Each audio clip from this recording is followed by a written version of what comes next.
Today we're going to be playing with the new Unique Bare You All-in-One Color Sticks.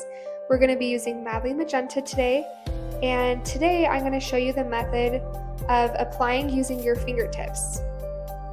When you apply with your fingertips, it's really nice. It melts into the skin a little bit better and makes it easy to touch up. Make sure your hands are clean and sanitized before you use this method. We're going to start applying on the right side of her face, again using the color Madly Magenta. We're going to start the application with where I want the bulk of the product, and then we'll begin to blend it out, starting on the apples of her cheek. I will say the more you melt it into the skin, the more the color will change. So as I build depth around the apples of her cheeks, I will bring it up slightly. And I'll bring it up on her face just to give a little bit more of the illusion of a lifted look.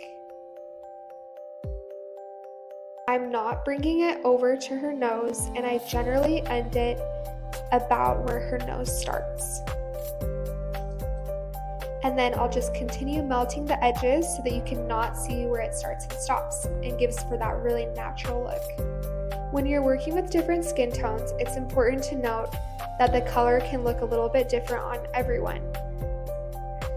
Keep building the color and blending out the edges until you achieve your perfect color. You can see here the difference that adding a pop of color to the apple of your cheek can do for the dimensions of your face. Now we're applying Madly Magenta to the left side of the cheek. Again, starting with the apples of the cheek and blending out and working your way up. Now, as you can see, this color is a little bit cool for the warmth of her skin complexion. So I'm going to show you a little trick. A trick that I like to use is actually mixing some colors. So to add a little bit of warmth to this color, we're going to go in with the Bare You All-in-One Color Stick in Fresh Orchid. Start with a very small amount on your fingers and go in and start touching up. This will add dimension to the face, and you can build up to the right color for your skin tone.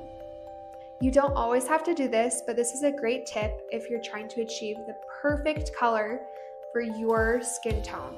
As you can see here, we have the warmer color that we mixed on the left side. You can see that with adding 2 of the color sticks, we were able to achieve the perfect color.